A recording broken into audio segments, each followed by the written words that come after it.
Check, check, test, test. I think we're live.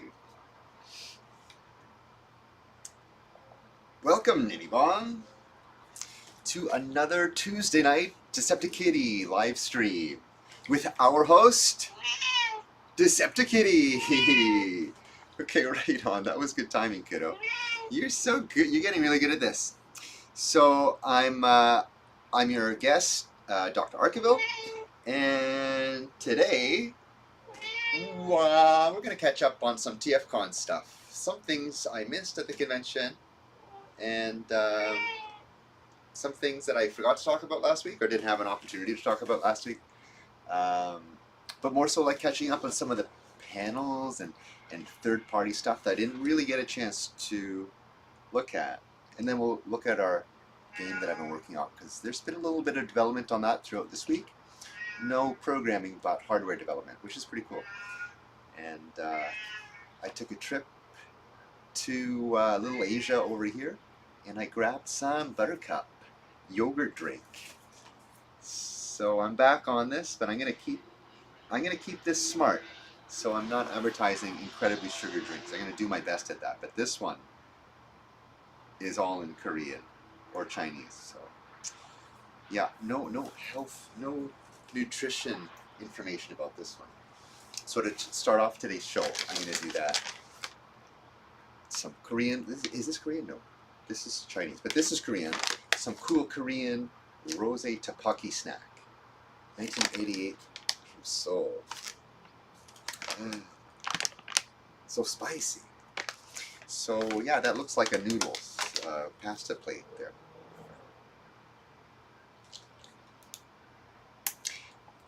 Hey James, hello James, nice to see you. One thing that I wanted to show last week with those pictures that James gave me is that, James, the other year you also gave me another photo of us, and it's so funny. I'm wearing that same shirt.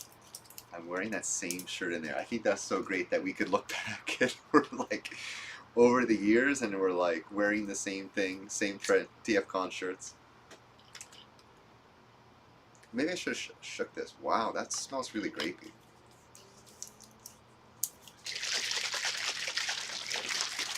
While I do this shake, I'm going to grab that photo of that. James gave me last year.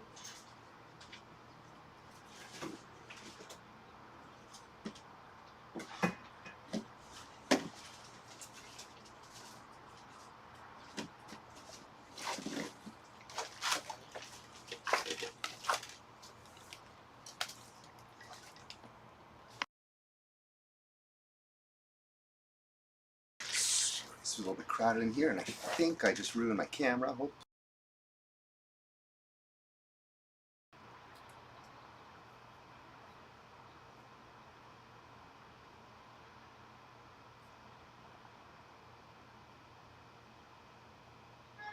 Okay.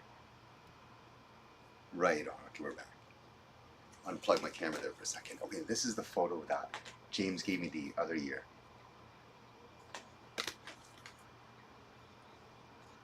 And this is from 2011. Awesome photo. I still haven't framed it yet.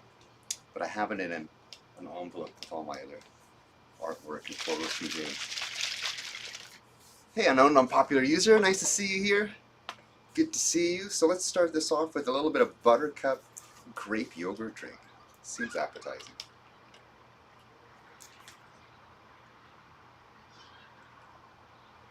Mm-hmm.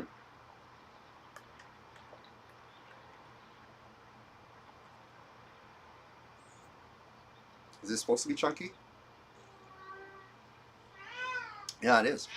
It's good. It's like gummies. It's like grape gummies. That's gonna go good with my spicy drink. I wonder if you ever gotten any TF Blockies.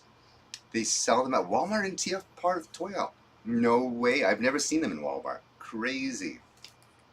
How come I can't see the rest of the chat here?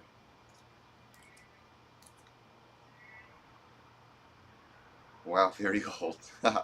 What do you think of giving Goober some art and God Mars? That God Mars was so cool. Oh my goodness. When he pulled that out, I had no idea. You gifted him that. You told me you had a gift for him. You had something for him, but I didn't know what it was until he showed me on the live stream. I didn't even know about it until yesterday. So that was really cool. Mighty Orbots, but like the original, and you got that at Toys R Us, and it had that Toys R Us label on it. When Guru showed me that showed the Toys R Us label on stream, I got that feeling of nostalgia. There are photos. I even saw them in my Walmart. Oh, crazy. Our Walmart has a really skimpy Transformers section. Have I frozen again? Or maybe my computer's just laggy. Yeah, our Transformers section at Walmart is pretty skimpy. Hey, what's happening? You want to talk about your week, kiddo? So, we caught a mouse today. Really cute one, hey? We're proud of that. Good time at TFCon. We didn't get sick. That was really important. Not getting sick at TFCon. Last year, Lana was at a dealer table with me, and we spent a lot of time in there. It was really stuffy. There was no air. It was really hot, and yeah, we both got really sick. She got really sick. I ended up taking her to the vet. So this year, anytime she would sneeze, that would be like an indicator that air quality is not so good. So yeah, fortunately this year we didn't catch anything. A lot of people get sick, and I think that's from spending too much time indoors. Got to get some fresh air at the Transformers convention. Okay, so back to blockies. I've never tried a blocky. I've seen them. They look cool. I don't think I've actually handled one before. I've seen them like right up front at the dealer table, but I never jumped on it. I just feel like blockies. I would rather have something with more detail. I got used to like making Gundam kits. I got spoiled with like master grade Gundam kits. I kind of expect really high quality. What else is really cool? I liked looking into different companies like Kotobukiya made some really cool Metal Gear model kits. I think I have one of my Gundam kits right here. I think that. Maybe not. But yeah, blockies are fun. They look really fun. I love the idea. You got a hound, eh? Oh, cool. I got a blocky for TF1. It's like a kabaya toy, but easier and without candy. Right. Yeah. That's funny they don't sell them with candy so that they can sell it in the grocery stores. But I guess that's more of a Japanese thing, and these are made in China.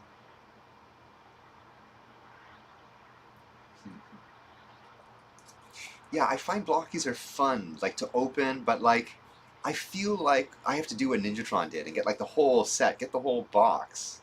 And then there's the chase figure. Oh, that's the other thing, is that because there's the chase figure, I'm going to have to be buying box after box. I was collecting the SCF Transformers vinyl PVC figures, like the 3-inch figures. And I think it was by Wave 3 I became obsessed. When Wave 3 came out, I started buying them by the boxes. And I started selling them online just to get the chase figures. And I had all the chase, well, not all the chase figures, but a bunch of the chase figures. Like the gold Raiden and we were mostly gold, I think. But in any, not always. Like there was the clear lines. But yeah, that became a real thing. And then it was hot and it was really fun because people were buying them. But there came a time where it just fizzled out and I was left with like a whole stack of these boxes. So although I broke even, I feel like it was an excessive thing. It was an excessive thing and I didn't calculate how much I would make properly. I didn't make everything back that I expected to on that investment. So yeah, blockies would become the similar thing for me. If I get into blockies, I'm going to go all in. But unlikely at this point in time. I love watching people do it. Like I support everyone's purchasing of blockies and sharing of their blockies. I think they're great. The company's planning to do Mega Man ones. Nice. Nice. So if you know, like if they do something like that, Mega Man, and they make them really, really nice, I might get into the Mega Man ones. Do you have any Mega Man figurines in your collection? I don't. Come to think of it, they've always been so expensive. Um, I was looking at some Mega Man model kits. There was a few cool Mega Man model kits, but I never pulled the trigger on that one. I'm trying to think of the expression. Get the Jada Toys one. Okay, that's some good advice. That's the kind of advice I need. Let's see the Jada Toys, and I don't think I remember seeing the Jada Toys one, so that must be relatively new. Mega Man figure.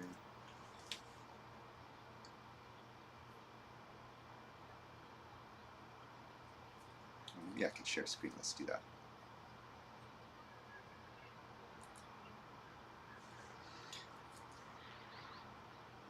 Yeah, we're working that. Okay, great. Jada Toys. Man. Yeah, there was quite a few of them. They all look really good. These look really good. Cool. That's cute. It's got some face changes, simple but articulated body, and a stand, and Mega Buster with a yellow lemon blast, but it's really cool. It's not just a lemon. That's cool. Nice Iceman. Original characters here. Oh, let's look at the Snake Man Mega Man. Or was that Bomb Man Mega Man? Cool. Yeah, these are cute. I like these. Very animated. Very animated faces.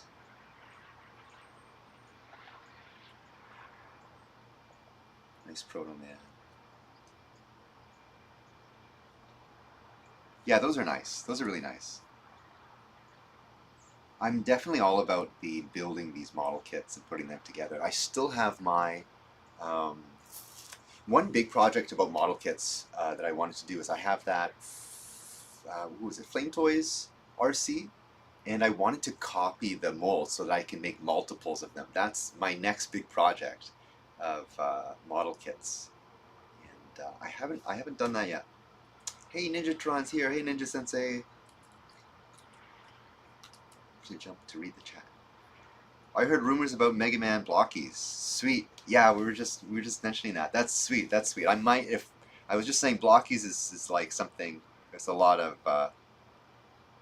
them, so I would be heavily into them, and it would be a big investment for me. But if they started with Mega Man, I might get into those Mega Man blockies. In SDCC, Jada will reveal new Mega Man stuff. Okay, cool. When's San Diego Comic Con? I wonder. SDCC. Is it at the end of July? Oh, it usually is, right? SDCC is... Yeah, it's coming up this week. Okay, sweet. This weekend. So we're going to find out soon. Yeah, blockies are great, but I feel the Transformers, they're not detailed enough. A little bit. I really don't have anything to complain about blockies. This week will be revealed. Okay, cool. When will you get your store ready and better made? Yeah, that's a work in progress. That's happening. There's a lot of things that are coming to, a lot of things I'm dealing with that are coming to a close this upcoming week or two. So yeah, I'll have definitely more time to do that kind of thing. Closing a lot of my projects from work, and definitely going to be focusing on my game and thereafter the store, which means selling that game online and then selling other stuff, because I have a lot of things lined up for online e-commerce things. Oh yeah, I wanted to Mega Man, was it Kotobukiya model kits that they were really cool? Hobby B, Mega Man, Panda Hobby. Yeah, okay, Mega Man X model kits, I think.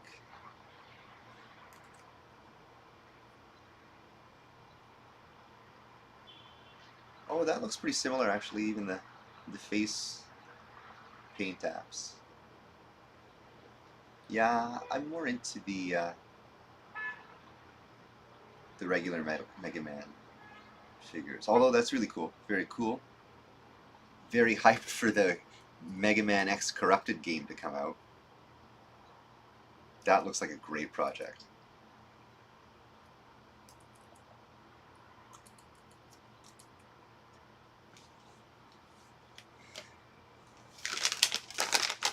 Do you really need to put a boss after a boss in the game? Oh, that's a good question. Um, that's what I was thinking. If I can open these 88 Rose Tapuki snack. I hope it's not actually made in 1988. Yeah, that's a good question. So what I wanted, the idea behind doing that is I could have replaced the boss altogether, but then I started feeling that maybe some of that 1980s original experience of the Famicom game would be lost on the new NES game. So unless I run into a point where I'm running out of program space, which I might, and it's looking like I might remove some of those bosses. That's not necessarily going to save me that much space, but yeah, by keeping it in, I'm not wasting too much program space. It's preserving that original gameplay, and then I could add a little bit to the storyline. But if you find that there's anything, I have an idea. Why not do a TFNES prequel game where you play as Optimus Prime? Interesting, interesting. That's a cool idea. That is a good idea. Hmm, that's surprisingly sweet. That tastes like a really sweet pasta dinner. Rosé pasta dinner with lots of Parmesan, and it's really sweet. Sweet rosé sauce. Wow, and there is like spicy kick at the end. Incredible. Okay, I was not prepared for how good these snacks are. Sweet. Quest for Convoy. That's interesting. So, if I remember right, there was something. I forget which storyline was it. Was it Vinyltech or Alternity? Now, I may have some of these things mixed up, but there was like a case where Ultra Magnus was. Well, Prime was alive. RC and Springer and the others were laughing at the concept of Hot Rod being the leader of the Autobots, and Optimus Prime went off with Ultra Magnus on a spaceship, and for some mission, and Optimus didn't return. Something briefly around that. I remember reading that somewhere. It may have been part of the Vinyltech storyline translated, or the Alternally storyline. I'll have to dig in because that seems pretty relevant to the video game. That's how the retcon of the Mystery of Convoy game was done. I believe. I know Alternity toys were definitely connected to that. So if I were to do that, there's all kinds of there's all kinds of cool storylines I can go down. Like what was that mission that Optimus Prime went on with Ultra Magnus that he had to die and pass on the Matrix like that? That'd be very cool. That'd be very cool to explore. Would love to do that. That's a great idea for a second game or a sequel game is to be a prequel.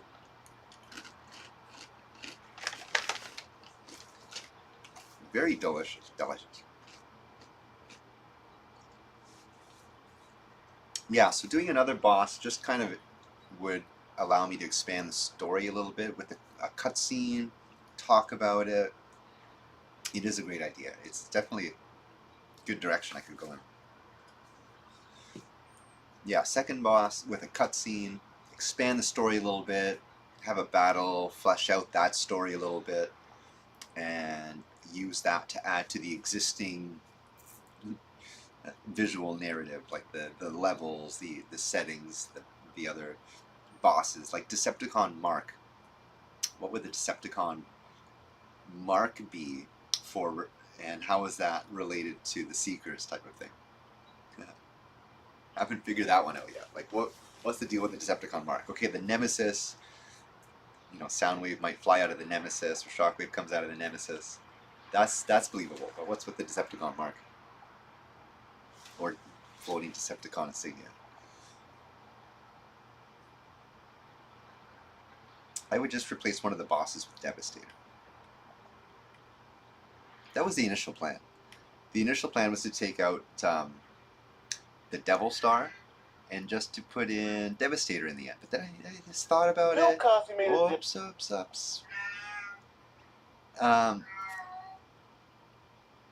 So I thought about it, and I got the idea that the Constructicons build things, and the Devil Star is very similar to the Death Star. The Death Star had to be created and built. So, yeah, that'd be cool to have keep the Devil Star in, and then be like, have Scrapper come down from the Devil Star and be like, hey, stop destroying our station. And battle ensues. And then later Ultra Magnus finds another Devil Star, but there's two of them. And then there's more Constructicons. And they all get together and merge into Devastator at that point. So that's the outline of the storyline going forward. And I think the next boss after that is Decepticon Boat, which I'm probably going to put Soundwave in there next. I haven't done any work on the storyline or game since last week, so it was more fresh in my memory last week because there was a lot of work put in before TFCon. And keep the other ones if you run out of space. You have a plan. You have to have a plan B, or maybe also replace the symbol bosses with Seekers. So what's funny about the symbol bosses is that they're all of the same program data. The only difference is their color, which is just a little bit of code that changes the color palette, and then and I think like the enemies that they shoot at are different, so their weapon pattern, but the weapon patterns already exist. And if I took out the Decepticon marks, I would have to take all three of them out because they use all the same graphics data. And it's the graphics data that's the most bulky, the graphics data that populates. Let's have a look at that. Since we're talking about that, let's just go have a look. And I hope this is going to be clear.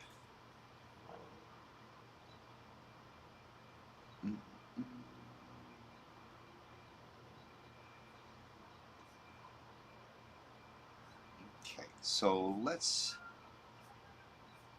just scan through my current file here. So these blocks of data populate the screen. So these four sections, Unicron, column 1, column 2, column 3, column 4, these are all the four sections of metatile data that fills an entire screen. So let me explain what I'm talking about here. So this first line is a vertical row, is the first vertical row, first two vertical columns of 8x8 pixel tiles to the left of the screen. And the subsequent line is the next two 8x8 tiles. And the reason why it's 2 tiles wide is because each byte represents a meta tile of 4 tiles. Top right, top left, bottom right, bottom left. And it goes all the way down from top to bottom of the screen. So the D3 is like filled with some tiles. 00 would probably be empty. And then we have the floor here at the bottom. So the first 4 lines, they represent like a quarter of the screen, and the final line is going to be the attribute data. That attribute data would just indicate which of these meta tiles, which palette is being addressed to each of these meta tiles. So each meta tile has to be of the same palette. So these 4 tiles in this meta tile uses the same palette. That's why designing the Unicron was so difficult. And also that intro cutscene there with Ultra Magnus and Optimus Prime. The reason why that was so difficult to color is because I had to very cleverly associate a certain set of 4 tiles with a certain palette. And what's extra complicated is that each byte of the attribute data, of the color data down here, is has 4 different tiles, right? Because you could see there's 4 lines of this, but there's only 1 line of this, right? And it's addressing all of these lines. So the first 2 bits, the second 2 bits, third 2 bits, and the fourth 2 bits, they address either palette 0 to 0, 3. 0, 0 to 0, 3. So that's 4 palettes. I hope I'm explaining that right. So, that being said, so we have a full screen of Unicron here, and if I go to Decepticon Mark, well, for example, here I have a Menasor front and a Menasor back, right? And that's only taking up 2 lines. The rest of it is empty. So I think the Decepticon Mark is also takes up only half the screen, 2 sets of these tiles, meta tiles. So, like, if I took out the Decepticon Mark, maybe if I just Mark, no, there we go. Decepticon left, Decepticon right. So if I were to take out the Decepticon marks, the graphics data is only that much. Okay, it's a relatively large chunk of data, but I'm taking out 3 bosses with that. I don't think it's like a good enough payoff. That's how I feel about that. So if I could leave it in as long as I possibly can, that's what I'm going to do. I mean, those 3 take a lot of space. Maybe you add your ideas for future, my idea for prequel game. Yeah, for sure. Well, the idea you have about the prequel game, like, that's definitely, can't use it in this game. But any ideas you have for this game, it's still being fleshed out. So whatever ideas you have for this game, definitely going to keep that in mind. If I can use that as a contribution to the game, I will. Definitely. You've already contributed quite a few ideas already. So if I also, let's look at the, also Decepticon. Yeah, so this is also going to be metatile data as well, I think. Devil Star, yeah.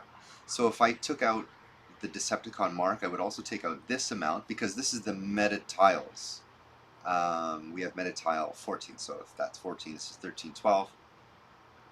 So number 12, let's see if that can, let's see if we can make sense of this. So let's say this line is metatile 12, this is metatile 13, and these are the locations in the graphics space. 20 is going to be empty, I know that. That's like a blank space. And let's pull up FCUX.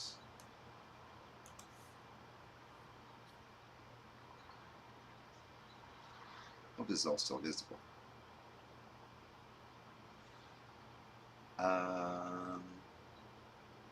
You know, it's actually easier if I pull up all the graphics data. YYCHR. This is the tile viewer for NES or any ROM, I think.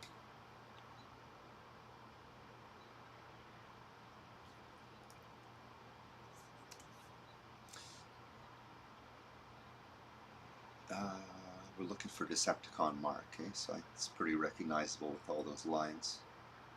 There it is. So here's Decepticon mark, graphical data in this bottom section here. So if we were to compare the metatiles, let's say the first set of metatiles, 8, 7, 8, 8, 8, 9, and 8A, that's going to be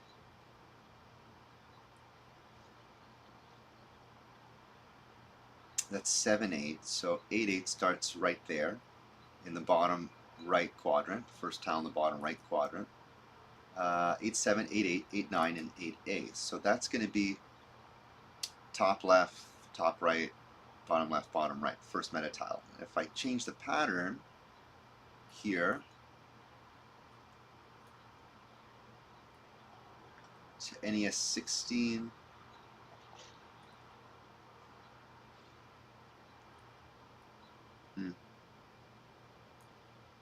doesn't make it any better to see, but sometimes it's organized in a way where you could actually visualize the whole thing. But this was like the early days of NES programming, and they weren't whizzes at it. So the idea is it makes up a meta tile from that, and then displays it using this over here. So if we look at the Decepticon left, it's going to have 12 over here, 13 here. Those are the meta tiles. 14 meta tile, 15, 16, 17, 18, 19. 1A, 1B, and that's going to correspond to the 12, 13, 14, 19, 1A, etc. So taking that out, that's a little bit of extra data chunk coming out of there. Explosion position table. So this is the explosion position table for the Decepticon logos and the other bosses as well, like Double Devil Star. What that is just like an X coordinate and a Y coordinate for where the explosions occur when you defeat the boss. So that's a little bit of data saved. And again, by removing the Decepticon data, I'd be removing 3 bosses. So it would be more efficient to remove like a Menasor boss or the Decepticon boat boss, because that's removing a lot of data per one boss relatively. And okay, so this is like the hitbox table and like just some values for like how many hits and things like that.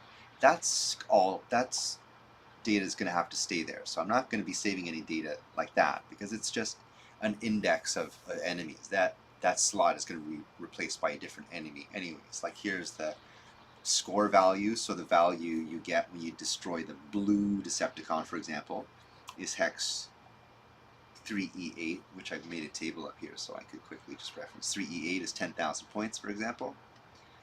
And then enemy checkpoint.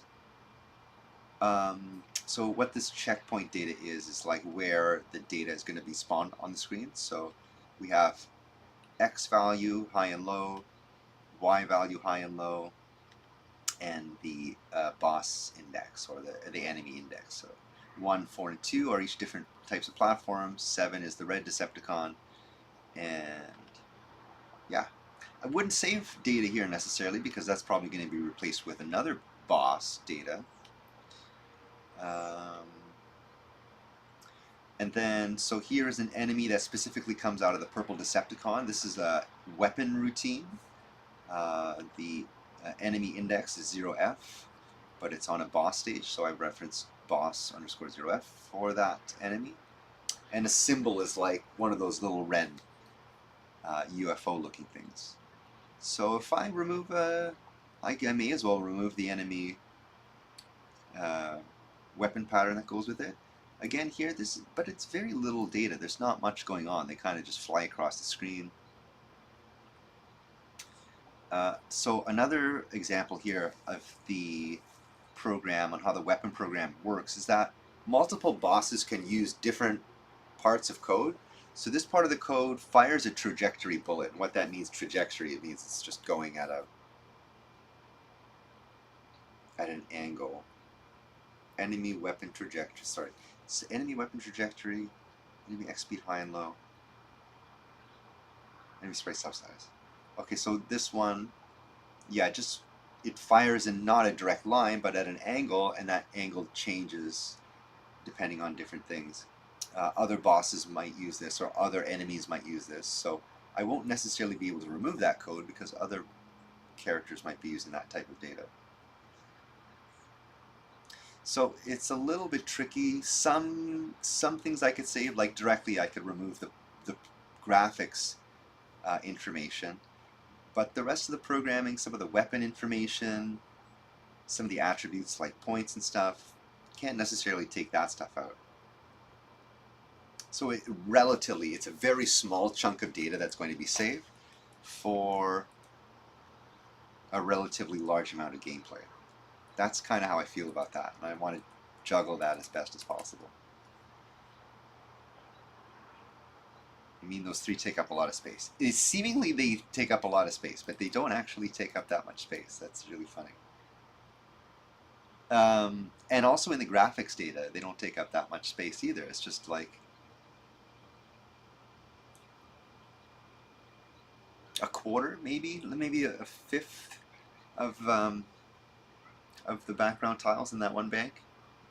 And comparatively, like I have a number of additional graphics banks. I'm actually making use of how much extra graphical data I have to be able to store program data. So I'm kind of in abundance of graphical data. Maybe you add your ideas. Oh yeah, I read that. Will it take next year?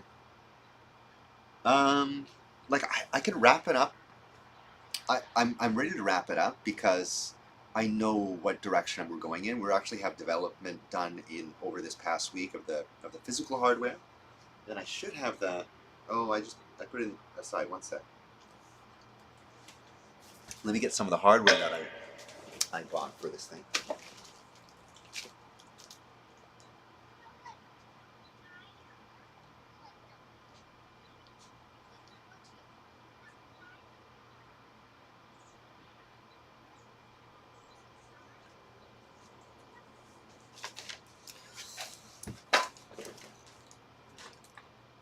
Nope, am I still on display capture?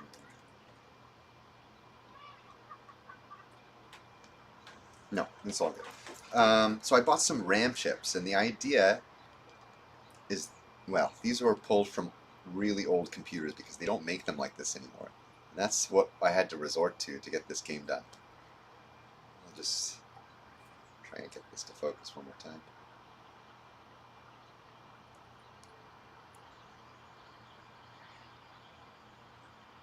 No? Anyways, it's an old chip. They don't make them. They don't make them anymore. So I gotta use these old chips, test them to make sure they work, and then plop them into a game cartridge that was custom designed so that I could make use of some of that additional program space. And that's gonna create the limits of the program size. It's gonna tell me exactly, okay, you have this much space to work with. Whatever I could do, the best I could do within that given space, I'm gonna do that. And then I have the game outlined, a whole stack of these chips that I gotta test. I have the whole game outlined and as much storyline and gameplay as I can fit into that. That's what I'm gonna do. So I'm gonna cram as much as I can in there.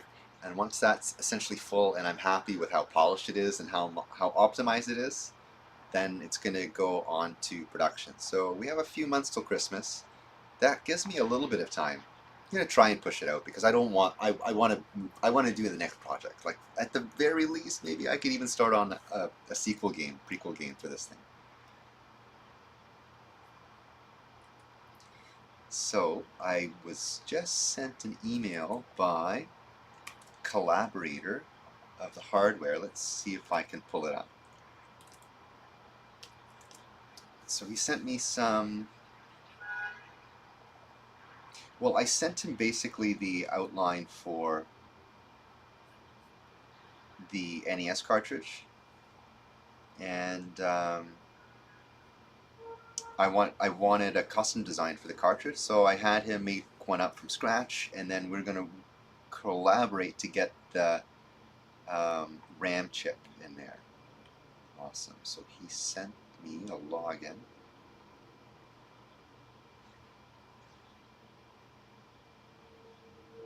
Awesome, it's working.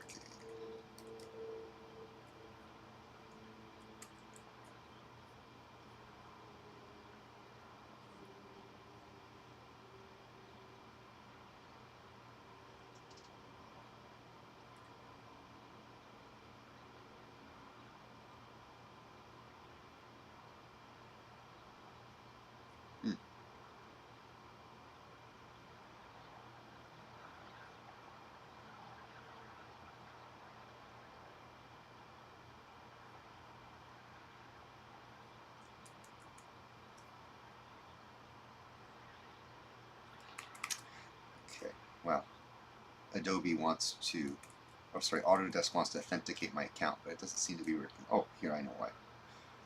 Gave it the wrong email.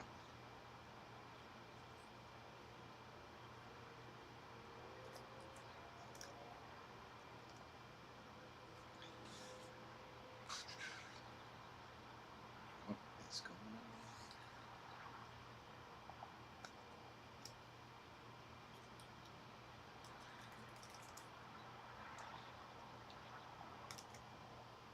Sorry, Autodesk has some pretty serious security here.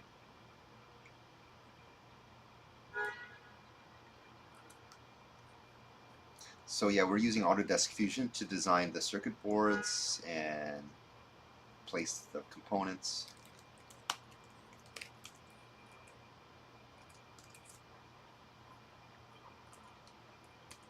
Okay, I think it's safe. I can just, no sensitive data anymore. I think we're in now.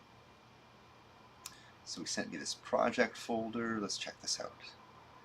Autodesk is pretty robust. You can do so much with it. I do my 3D printing design with it now, and yeah, circuit board design and stuff is all done through the same program, which is really cool. So let's look at the PCB, because I think that's the coolest part about it.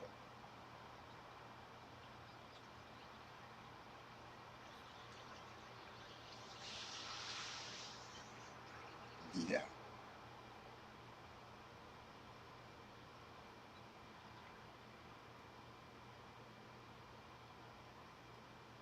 Oh, here we go. So using these RAM chips, this is, I initially had him design like an original, wow, that looks great, an original PCB, like exactly how CN-ROM would work. So what we have on the left, I think on the left he put the graphics data, character ROM, and the right he put the program ROM. This is going to be the CIC lockout chip, but instead of an actual CIC lockout chip, we're just going to get like a AT Tiny 13, I believe, chip. Program that with our own stuff. I don't know if this happens in the original circuit boards, but there's a capacitor here, and the only two components left to add is a like a shift register to change the banks, and then the RAM chip. So yeah, he's never seen parallel programming chips before. Neither have I before this. So he wanted to have a look. He wanted to get started with this, and then we're going to work together to get the rest of it done. As you can see on the edge of the cartridge here, this was very important, and we talked a lot about making sure this was going to be compatible with NES consoles, is that the edge on the far left has to be tapered, so those pins have to be a certain distance away, and he made sure that he got the correct distance away from the edge, so that when we go to get them produced by whoever production company, I think we have already chosen a production company to make these boards, they're going to add the correct taper on that edge so that it slides nicely in the NES cartridge slot. Yeah, there's a lot of talk about that. A lot of reproduction games don't do that, and it damages the cartridge slot. There's a lot of talk about different quality of metals on the pins, and we were looking at it. I think it was going to cost us something in the ballpark of like $200 or $300 just for a couple of these boards when they're gold plated with the special gold. So we're going to have to work with that. Another thing we have to discuss, something I found out, is that it's possible to make a whole bunch of circuit boards on one circuit board and get them to send us a big one, and they'll classify that as one circuit board, but we break it up and it's a whole bunch of circuit boards in there. It's called a breakaway service. So I think that's how we're going to end up doing that, to save some money on the production costs. Hey, Toy War! Hey, man! Who wants some? Who wants a mustache ride? Good to see you, Toy War. Good to see you, man. Nice of you to join us. Thank you, man. I wonder, what are your plans? What are your next plans for TF Games? Plans are up in the air. There's a few ideas floating around. I love that movie. Hilarious. And that comedian is so funny. Everyone in that movie is so funny. And they got Brian Cox in there. Man, such jokes. Going up to Canada to get some poutine, eh? Imagine an N64 game for TFG1. Yeah, there was that Beast Wars game for N64. The Transmetals, I think it was. I was so stoked when I saw that. I was hoping if that was successful that they would do a TFG1 game. Yeah, Toy Warp. Glad you're here. Been thinking about you. He's going to be the very first tester of this game. So as soon as there's a production cartridge, that's the first place the cartridge is going to end up. I don't have an NES, so we need someone with the expertise and the technology. And Toy Warp's our man. I mean, it could be done by you in the future. N64 N64 programming. Oh dear, oh dear. I was looking at a lot of N64 hacking and stuff. Like there was one guy, Kaze, on YouTube, and he's like totally torn down the Super Mario 64 game. So that's super, super optimized. He talks a lot about well, there's so many places to optimize it, and he just goes into deep, deep detail. He's done probably more work than anyone I've ever seen on decompiling a Nintendo game, SNES or Super Nintendo or otherwise. And yeah, it's amazing. If he made a Transformers game, it would be undoubtedly incredible. But that took a lot of work. For some reason, he's able to profit off of doing this. I don't know exactly what he's doing to make money off of spending so much time on decompiling N64 games. But man, oh man, I don't have the time for that right now. There's one really cool game. If you've seen the Triforce run for Zelda Ocarina of Time, at the end you actually get the Triforce. Maybe I spoiled it, but I was watching that live. I didn't know what I was watching. It was like COVID time. I was into watching these games done quick stuff happening, and I didn't know what it was. And I saw this thing. It was like Triforce percent, and it was written there like that. I'm like, well, I wonder what that's about. And I clicked on it, and it was live, and I was watching that here together live stream, and I was there with them, there together. It was very moving, very touching for someone who grew up during the 90s playing the N64 Zelda game.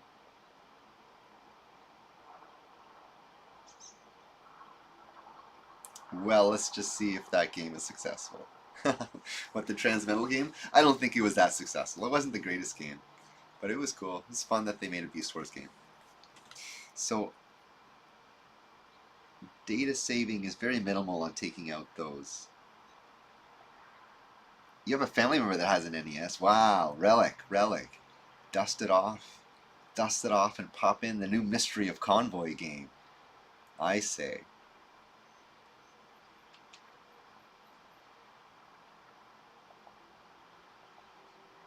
Oh, yeah. Let's see if it's successful.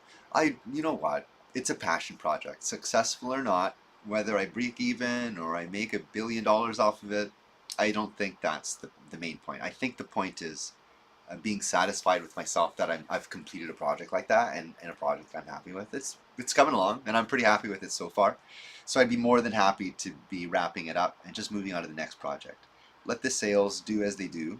And if there's any merchandising and stuff like that. Oh, another thing I forgot to mention, I talked to James Reyes, who is a comic book artist, and we were talking about the game, and he's interested on working on some artwork for the game, which is pretty cool. Very cool. Let me pull up some of James Reyes' artwork. Very detailed stuff. He did the cover art of like Transformers Armada for, was it Dreamwave? I think it was Dreamwave.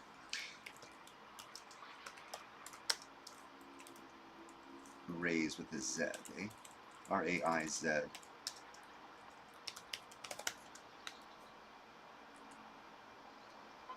Yeah, let's share a little bit of this. So we were talking there with Gabe. Gabe and I, well, Gabe bought a lot of cool artwork off of him. A lot of original artwork. There was a really awesome piece he picked up that Aaron Archer was gung-ho about. And that was the original art of the Transformers Armada cover. So for example, like this is his incredible artwork.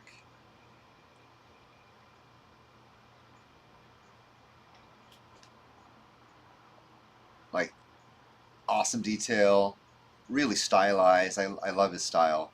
Very cool. Yeah, so that potentially is gonna be in the game. Oh, here's the cover art of that IDW comic that I love so much. Very cool stuff. Sorry, not IDW, DW. I had that when I was selling the DW comics. I had that exclusive dealers only comic.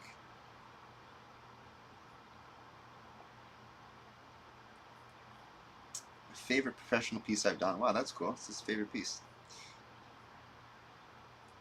So that's some news I forgot to mention about last week. Yeah, he did the first 5 issues of Armada. Okay, cool. Right, right. You should try the TF demo or full game in the Mario NES emulator, the crap emulator I told you about. Oh yeah. What is that?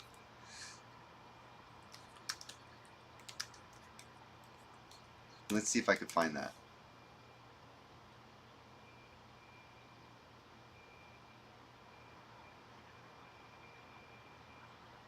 Play Super Mario Bros.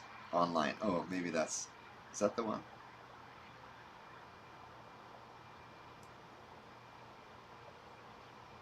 We'll have to set that up.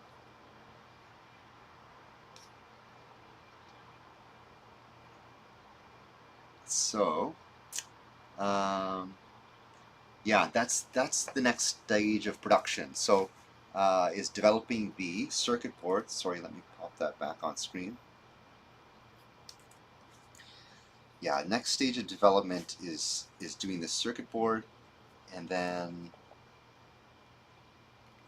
getting some prototypes in. So we've already decided, we were looking at it last night, as a matter of fact, and we were just going to get some really cheap ones sent out. We're going to get them done in copper, test it out, figure out like a method of production to get the chips programmed, test the RAM chips that we have. Let's see if we could pop up the schematic here.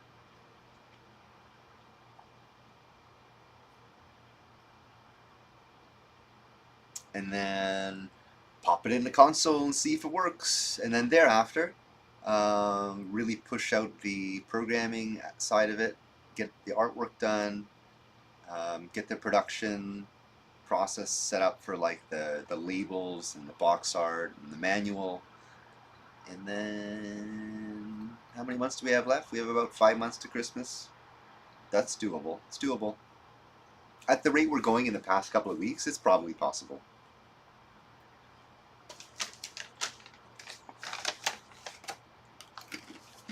In that time, I'll be very active online so that we can collaborate and I can talk about the progress and what's being updated. And week by week, it's called Mario NES 1.5. Okay. Maybe for fun we'll pop that on.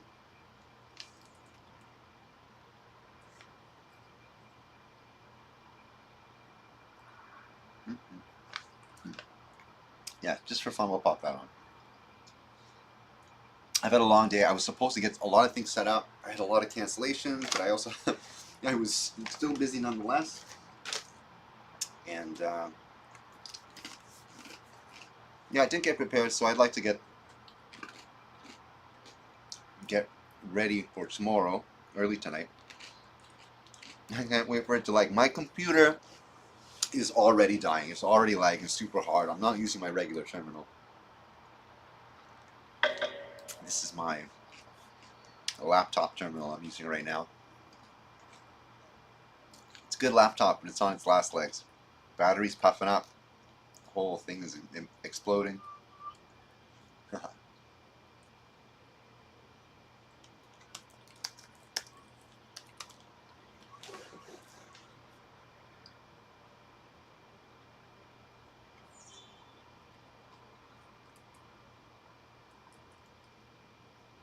Let's see how much malware is on this thing.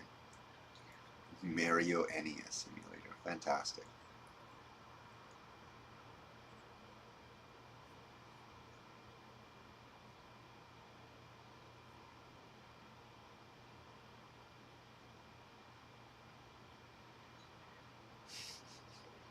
You know, the game lags as it is when I'm playing it on my regular emulator. My whole computer lags.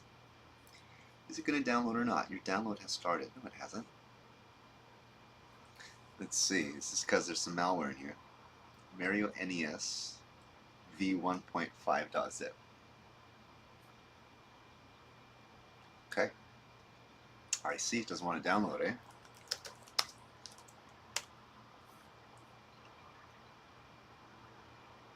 That's probably because Nintendo is cracking down on ROMs and emulators. I heard even recently, as recent as yesterday, I think there was some recent crackdowns on NES emulators and stuff like that. Oh, and that's what I wanted to mention. When I was talking to Gabe and James Race at his booth at TFCon, Gabe mentioned, like, what's the status on copyright? So I was really concerned about that as well, and with given that Nintendo, and it's also a Takara licensed game, so really it's Takara who owns this game. What would they have to say if I were to release this game or even try to sell it online? And the consensus is, and this is obviously not a consensus of the production companies, but of the game hackers and developers and reverse engineers, is that provided it's past 10 years since the last time there's been any development on the game, it's free for all.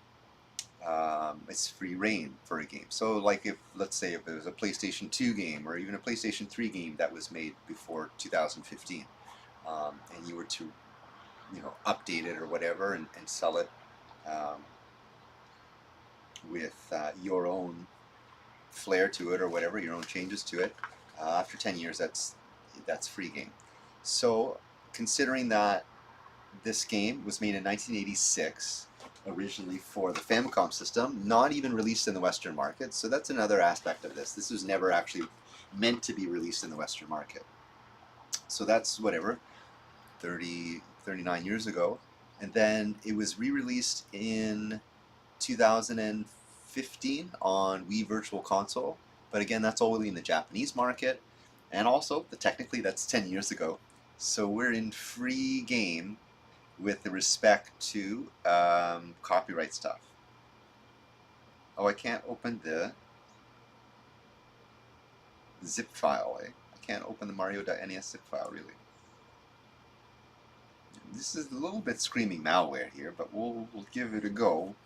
Give it a go. If I have to reinstall my operating system on this, so be it. Let's see. No, the archive is damaged. What is going on? Okay, let me show you what's happening here.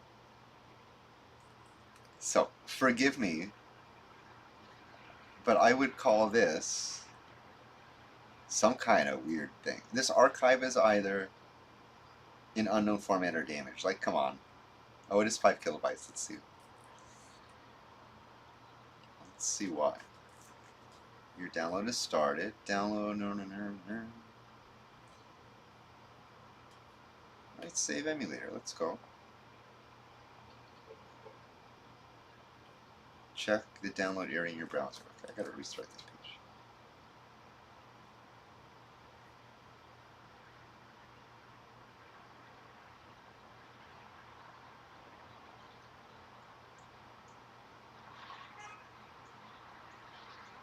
.9 kilobytes. Yeah, this is not a go. This is not a go. Okay, maybe for next time we'll figure that out. That's too funny. That's too funny. Current events. Current events is never mind. Okay. Yeah, next time we'll figure out some fun stuff to play the game, and I'll do some comparisons on different emulators, because like there's a difference on Nest, whether it's on Nesticle or SNES 9X, which is what I'm using. Not SNES 9X. I'm using FCEUX, and also Messen is an also powerful ROM emulator. Next time I'll go through different ROMs, different emulators, and see what happens when I play the game like that.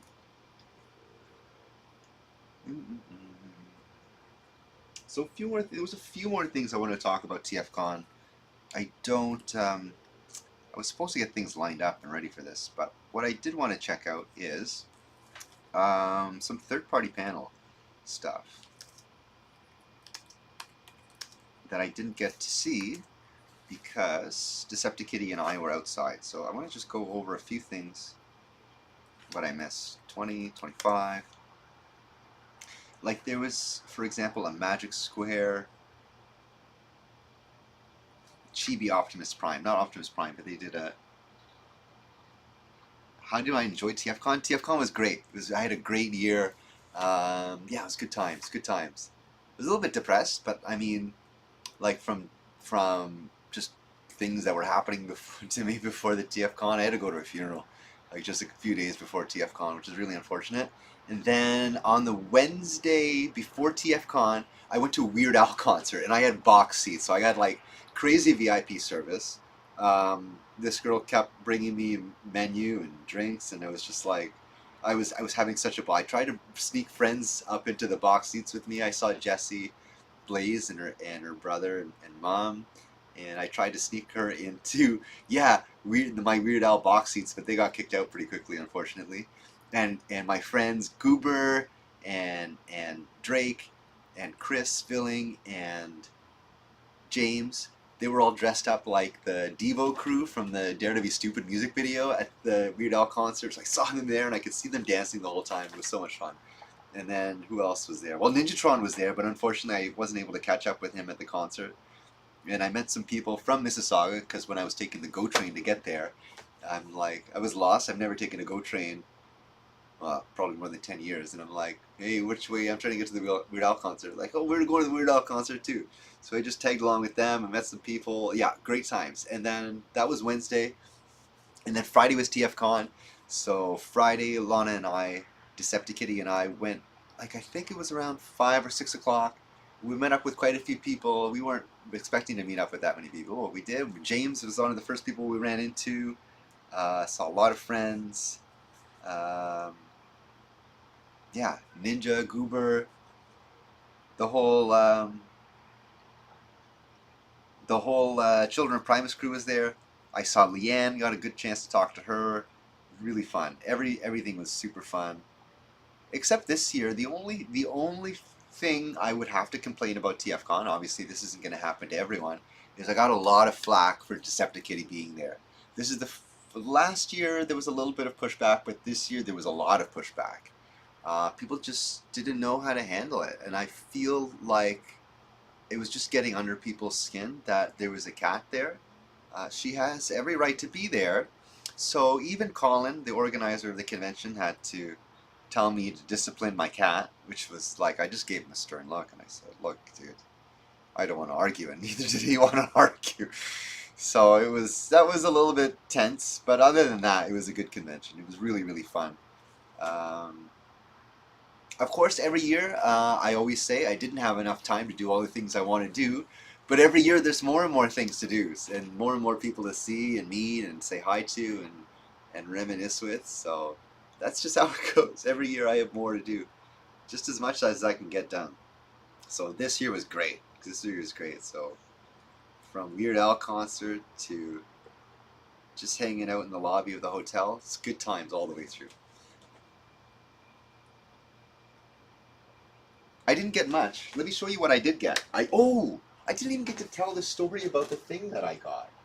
Oh, where did I put it? No, I just had it.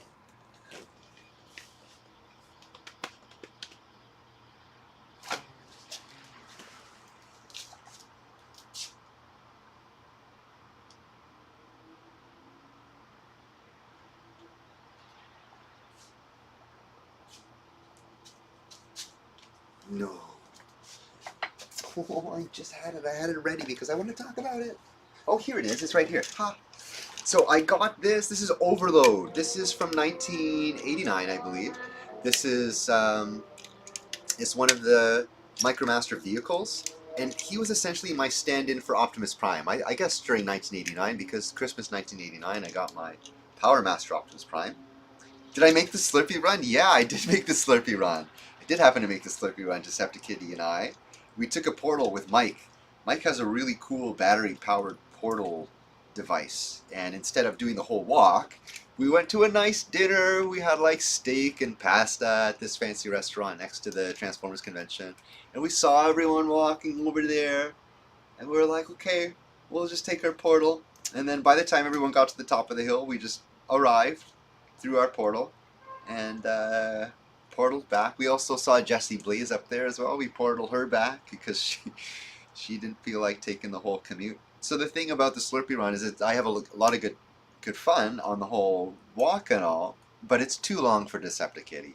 And in the past we moved a little bit slow, and one year we got rained on, so the full walk is not for us. But we definitely enjoy the good times and the celebrations when we do arrive.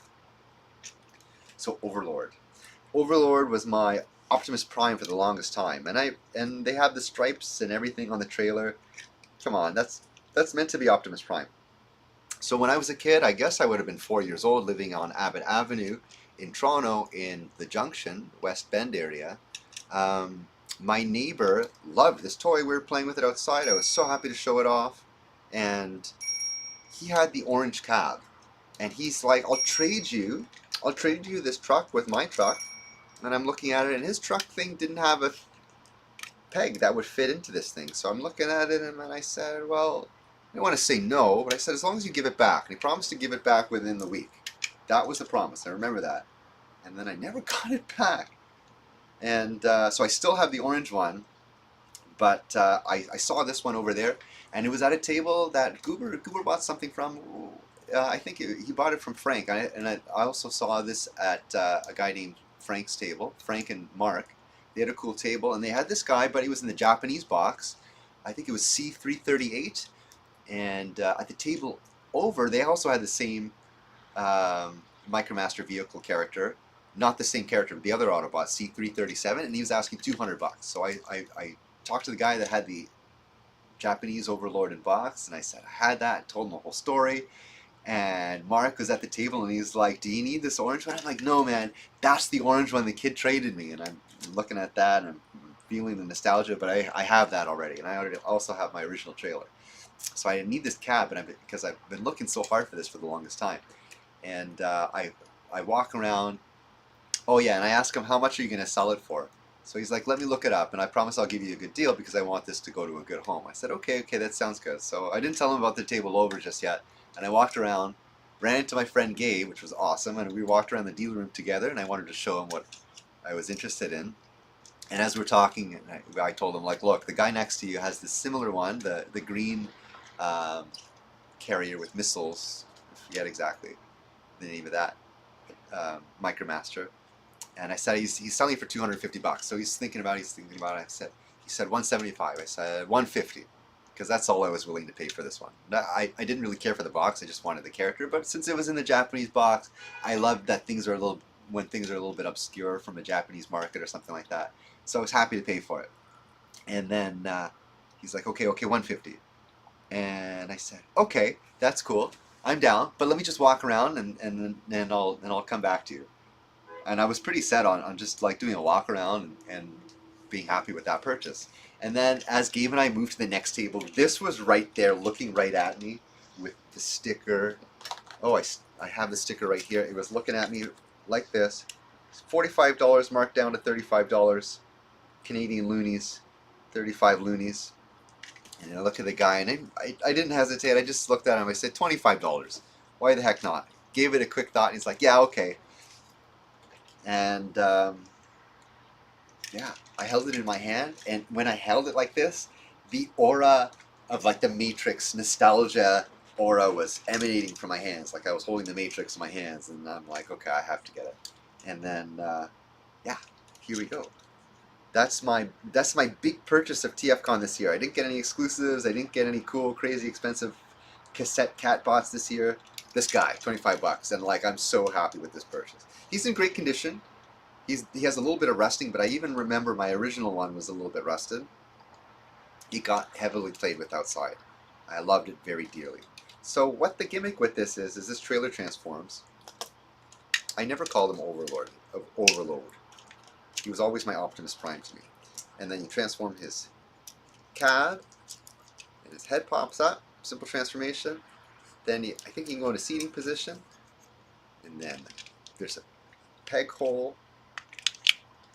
in this part, and then we fold this down, and then boom! Optimus Prime has a spaceship. This was so cool, and I loved that the fact that it had like these X-wing pointy things on it. Yeah, love the heck out of this thing, and I only had it for so long before that silly neighbor kid traded me with a Micromaster that didn't fit. So huge nostalgia fix. Huge nostalgia fix. Like for the past 40 years, I've been waiting to find that piece in good condition. Yeah. And then I got a bunch of artwork. I did show it off last week, but to tell you that, and I wanted to show off some of the artwork that I didn't show off last week this week, but I wasn't prepared this week. I got to fix my microphone and camera and all that. That whole story would be a great Toy War video. Hey, yeah, we should. I would love to do a Toy War video talk about that. Yeah, I love talk about. So that's another thing why Gabe was so interested in like where my desires come from. For why do I like a specific toy? And this one particular, I have a good backstory. It was very, very meaningful to me. This Optimus Prime character, and yeah, I still have like the original trailer, and I still have the orange guy that he traded me for. It's very close by, very fond memories. So yeah, I would love to talk about that with you. Yeah, that'd be great. Awesome stuff.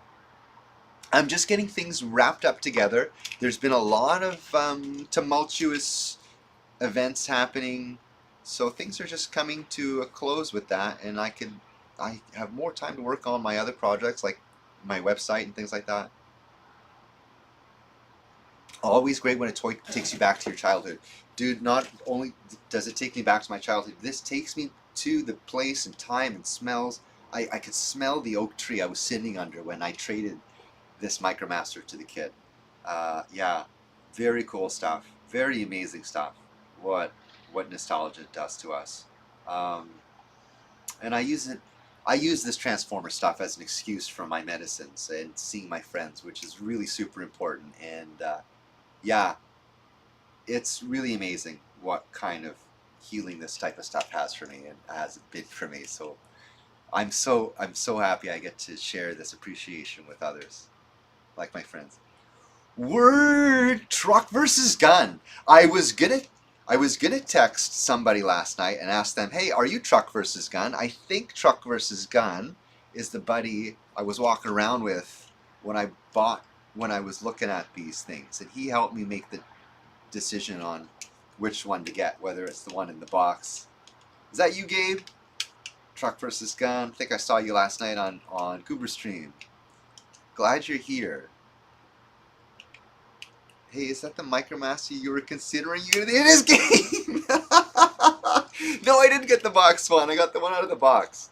Yeah, it's 25 bucks. It was 25 bucks. Oh, so happy. So happy when I got it.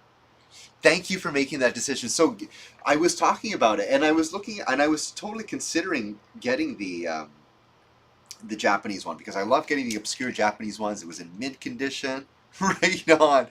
And yeah, you know, we had a you know, we really put it to heart. Like, what really made you, what did you really feel when you held that box in your hand versus having the toy in your hand? And I can tell you, honest to God, when I held that in my hand, the aura of, it was like holding the Matrix. The aura of nostalgia was there, that I had that toy in completion. Definitely appreciate you for bringing that to light. How did I feel when I had that in my hands? It was like the Matrix fell in my hands. It was the feeling. Or the Spy Changers. Oh, sorry. Have you ever gotten the Transformers Hot Wheels? Oh, no. But you know what I did get? I did get a Hot Wheel, which is reminiscent to a new character.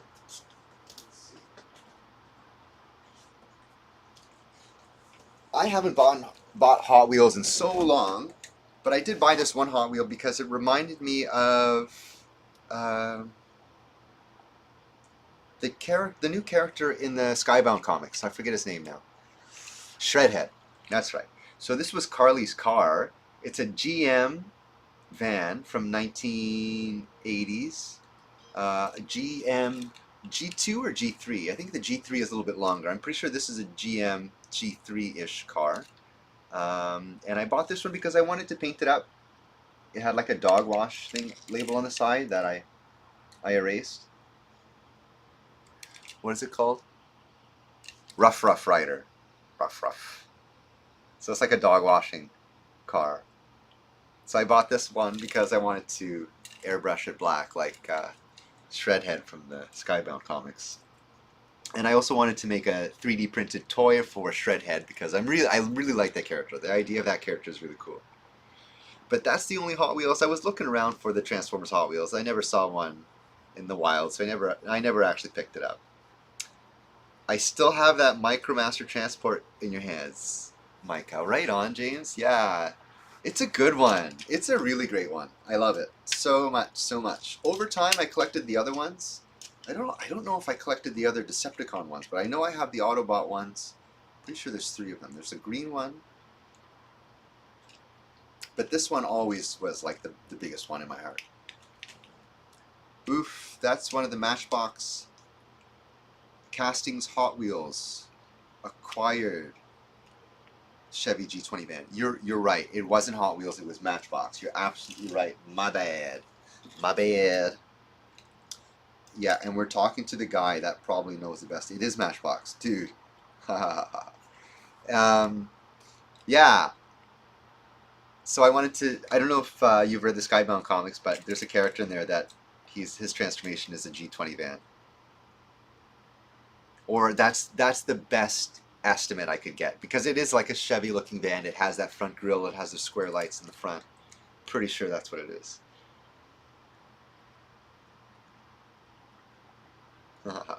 That's too funny. That's too funny. I wonder how your cliff jumper is coming along.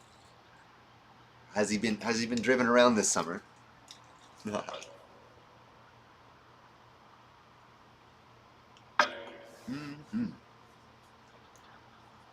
Have you gotten any GoBas? Recently, I saw some really cool GoBots at TFCon that I wanted to pick up just because of how spacey they looked. I love the designs. I didn't recognize them when I was talking to the dealer table there. Yeah, that thing in the middle of the grill is the Chevy sign. Okay, I know that. I know. I know at least what a Chevy sign is. I may not be quite the master of cars, but I know a Chevy logo when I see one. They scale with Hot Wheels. Yeah, they scale pretty well with Hot Wheels. Yeah, the I forget the character, but it looked like a futuristic car. It looked like a Fantastic Four type of car. So I was gonna pick that one up, but in the past I've had that original Deluxe Leader 1. I had the orange car from Puzzler. Oh, and I saw Goober got the full box set of Puzzler, which was really awesome. No, Cliff Jumper is sitting. Be needing a fuel sending unit. Okay. But I've been too busy buying TF tie-in stuff, so he's sitting in the garage. Okay. Well, you always need to have a project on the back burner, you know, just when you have those days you can get back to it when you need to. Right on. TF tie-in stuff. I think I've asked you this before, but how do you feel about the Missing Link characters, Missing Link toys? I held that Cordon, that white Sunstreaker in my hand. Very nice. It's so weighty. It's so G1-esque. It's really good. It's really good. It's almost too good. So I might jump on that whole boat by start buying a bunch of those Missing Link characters, Missing Link figures. And I hope they do more.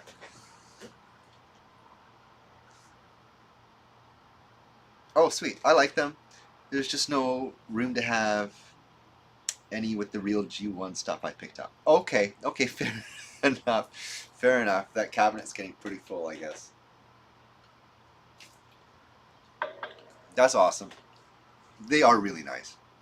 They're really solid figures. It's really cool to see that whole aesthetic being done so seriously with modern. It feels like a modern toy. It doesn't feel like an old toy. It feels like a brand new thing, which I thought was really cool.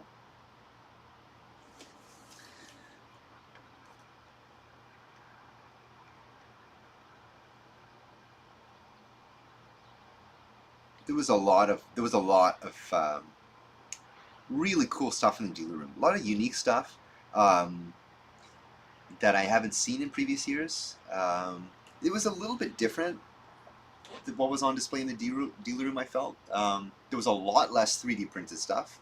I didn't find hardly any 3D printed stuff. As a matter of fact, the only 3D printed stuff I saw, I bought, and they were just some like banners. Like there was a Transformers Japanese banner, and then a G2 banner I bought. Hold on. I don't have them with me, but I bought them off of Andrew at a dealer table with another Andrew, and Alex, The two Alexes and two Andrews. And the other Andrew, his handle is Cliffjumper 69. So their table, I bought some 3D printed stuff, which was rare this year. And then in the Artist Alley, which I didn't go to last year at all, like no 3D printed stuff at all. I also got a Slurpee cup from James, which was 3D printed. And of course I left that in the other room as well. I had expected a lot more 3D printed stuff this year since it's like a new thing and it's picking up. And I wanted to just like explore some new stuff and see what there was, but nothing really caught my eye quite as much as this Overlord. I'm more than happy that I came away from the TFCon with that as my big prize. I like getting the smaller TF Transformers figurines. That's cool. Yeah. Last year I was into the smaller figures, although I did pick up the larger Fans Hobby exclusive, the Clench. I'm more into a Catbot streak, and generally Catbots are like, you know, your Ravages and your Steeljaws. I saw a Steeljaw this year that was done by, I think, Fans Toys, but I didn't end up biting the bullet on him. Number one, because I didn't see him. I saw him on display at the Chosen Prime display. I like getting the small transfer. Yeah, cool. I picked up a huge tie-in collection with some crazy tie-in stuff like roller skates and slumber tent all in a box. Had to buy new cases to display it all. Oh my god. Okay. That is really cool. I could just imagine like those 1980s like kiddie skates that you just slip your shoes over, and a slumber tent all in a box. I think you made a video about that slumber tent. I think I saw that one. That's some cool stuff. That's awesome. That's awesome. You have so much stuff that you need more cases. Mostly getting TF Kids Meal toys. Did you notice there was barely any non-TF stuff in the dealer room this year? That's right. Yeah, there was a lot of non-TF stuff, which is good or bad depending on your point of view. It used to be that Saturday was like all Transformer stuff, like wall to wall Transformers nonstop, and then Sunday would be a large mix, like a good 30, maybe even 30 to 40% of non-TF stuff. So it was very interesting to see on Saturday that there was so much non-Transformer stuff. It was cool. It's different for a change. I appreciated it. But I mean, like for example, on the Sundays in the past, like we'd have guys that come in, his whole dealer table was like VHS cassettes, like random VHS cassettes, random vinyls, random video games. Last year there was a guy that was just selling video games, and it wasn't even mostly Transformers. He was selling just video game stuff. Reproduction video games was his dealer table last year, I think. And so that was interesting to see. But this year there was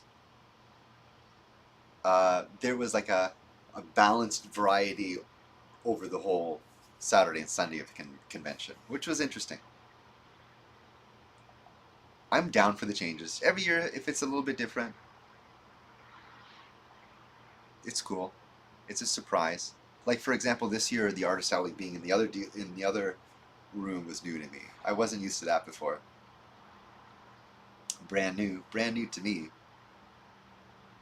Yeah, because last year I was at our dealer table. A, I wasn't aware of it at first, and B, I was just too busy last year to get a chance to go over there. Oh, another thing I didn't get to talk about is I ran into Z Infante.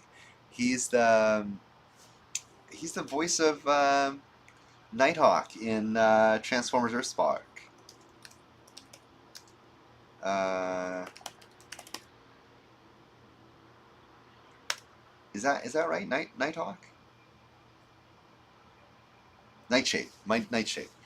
And yeah, so I met him, but it wasn't at the dealer table. This was before the convention.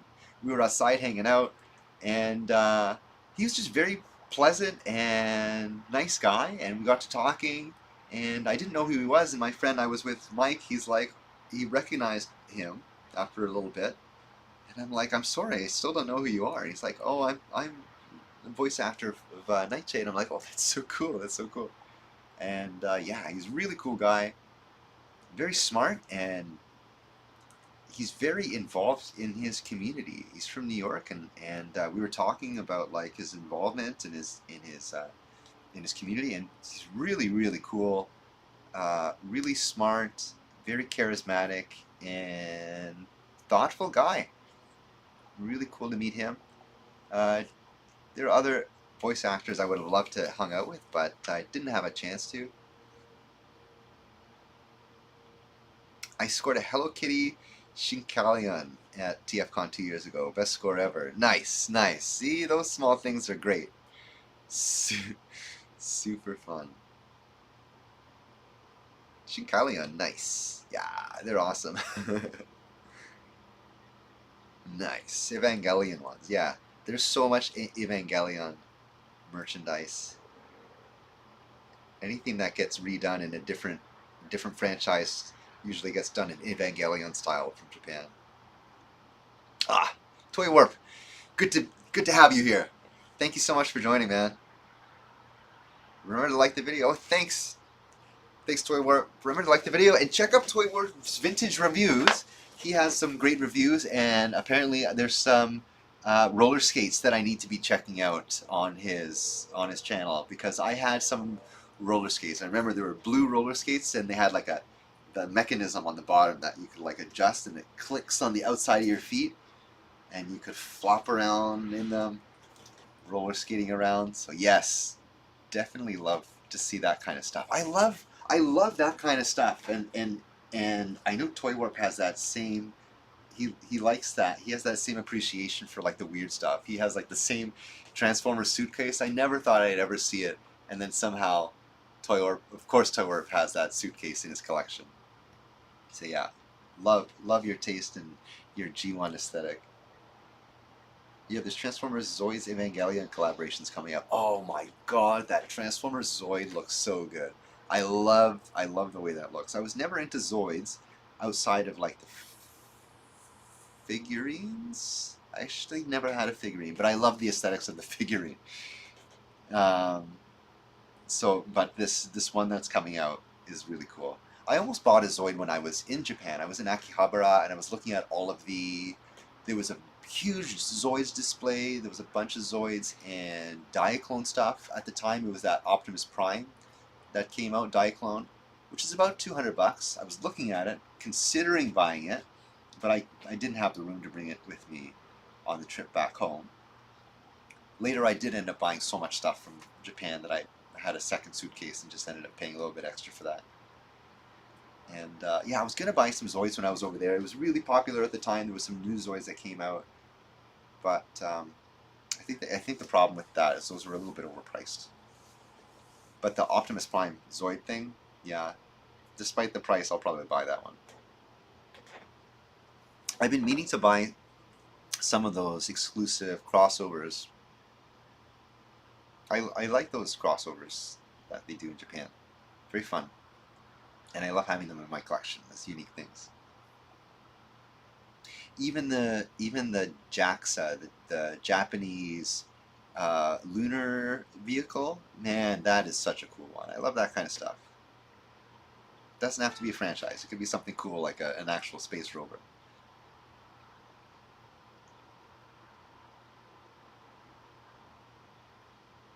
Shinkalayan.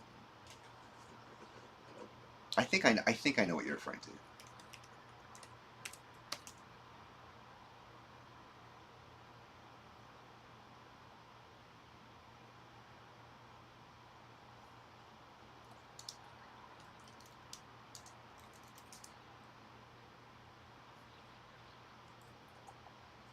Okay, this is the Shinkansen. Yeah, they had these. They're really cool. The Hello Kitty one's really cool too.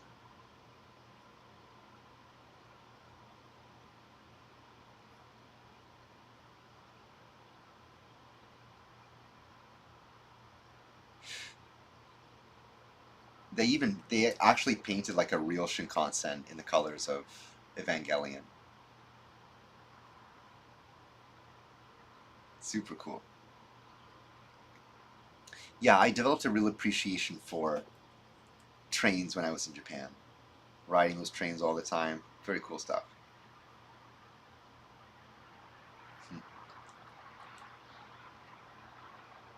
Good find, good find.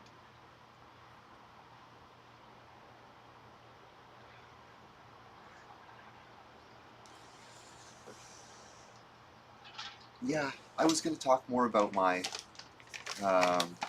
stuff I got from TFCon. I was supposed to get some things like piled up so I can go through them one by one, because last week I did the same thing. Just kind of had them kind of at the side and just going through them as I could, but I didn't get through them before I started talking about the video game. This week, same thing. No organization, no microphone. This week was a little bit on the fly again, but hopefully next week I should have things wrapped up. This weekend I was saying I have some projects that were like long in the go, and they're getting wrapped up. Hopefully Friday, maybe Monday. So yeah, I guess now that I'm thinking about it, probably next week we'll probably be slopped together again, and then the week after we'll probably have some solid streams with some more organization, more updates on the game. I just got a text from my collaborator about the NES ROM. Tonight I'm going to finish up some of the design work for that RAM chip so that we can get our first prototype. Even if the game's not done, we could still like start working on how we're going to inject that code into the game cartridge. So that's going to be fun, super fun stuff happening this week. Although I won't be able to work on like the stream stuff. I need to like fix my microphone. I need to fix like the whole layout of where I'm streaming, because right now it's just off the seat of my pants.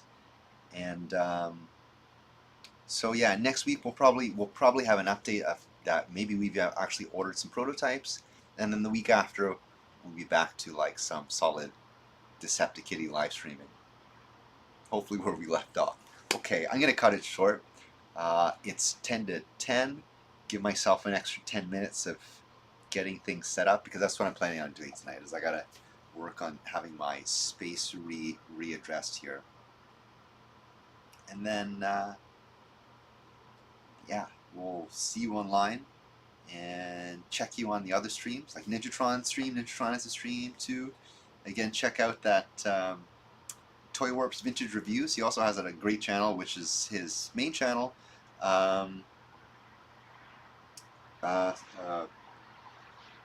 Cruisers Motorsports. I have a sticker, but I it's on the other room. So I bought a couple of stickers. No, I bought a sticker off of him, off of eBay, and then he ended up putting 2 in the envelope, which was really awesome.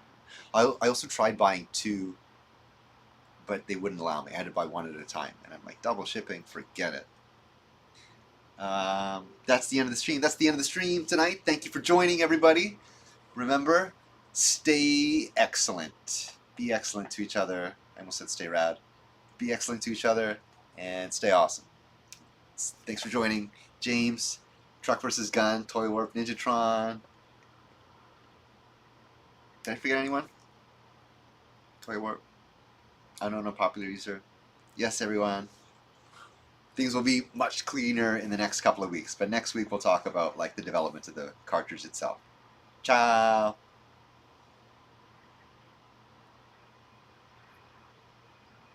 Oh, ciao, James. Have a good night. Thank you for being here. Ciao, Ninja.